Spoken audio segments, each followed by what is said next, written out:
لہذا کام کی ضرورت ہے. میں کہتا ہوں، عرض کرتا ہوں کہ دیکھو یہ حکومتیں، یہ عوام کس طرف چل پڑے.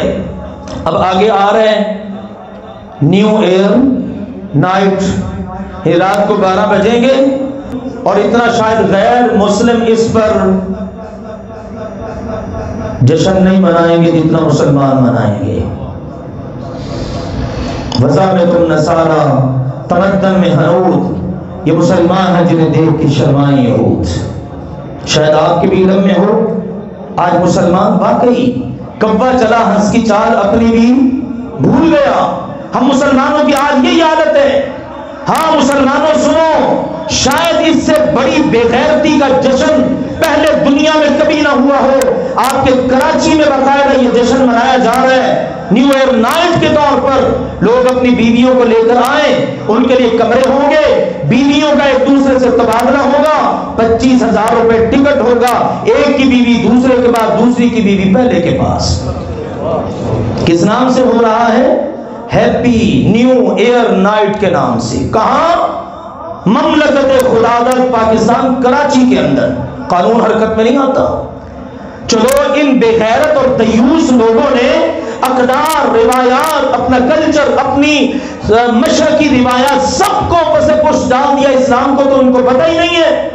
لیکن حکومت اور قانون ایسے حالات کے اندر حرکت میں کیوں نہیں آتا؟ کس حد تک پہنچانا ہے اس قوم کو؟ یہ ہونے جا رہا ہے. تو میرے عزیزوں، اللہ کے فضل و کرم سے مسلمانوں کو، بالخصوص مسلمان نوجوانوں کو ایسے ہر قسم کے کلچر کے خلاف باقاعدہ آواز بھی اٹھانی چاہیے. سوشل میڈیا ایک اچھا ذریعہ ہے، اور ویسے بھی جہاں تک ہو سکے ان سے ہمیشہ اپنا دامن بچا کے رکھنا چاہیے. ہمارا فرض ہے، ہم قرآن و سنت سے یہ سمجھتے ہیں علیک الا البلاغ، ہماری ذمہ داری ہے بات کو پہنچا دینا، باقی کوئی مانے نہ مانے اس کی مرضی ہے. اویئرنیس ہونی چاہیے، پتہ چلنا چاہیے. یہ نیو ایئر نائٹ ہم مسلمانوں کی نہیں ہے. ہمارا جو اسلامی سال، ہجری سال شروع ہوتا ہے کب سے؟ محرم سے.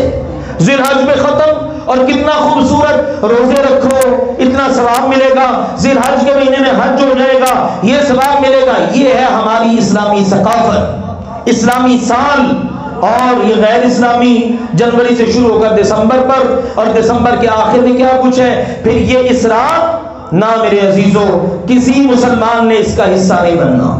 میں نے آپ کو بتا دیا، ہمارے نبی نے پیغام دیا ہے، من تشبہ بقوم فہو منہم.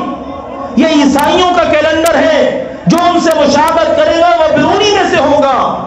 کیا کوئی شخص گوارا کرتا ہے میں دنیا میں تو کلمہ پڑھوں محمد الرسول اللہ صلی اللہ علیہ وسلم کا، اور قیامت کے دن فرشتے کہیں نہیں تو ان کے ساتھ کھڑا نہیں ہو سکتا؟ تو ان کے ساتھ کھڑا ہو جن کا کلچر تم نے دنیا میں اختیار کر رکھا تھا.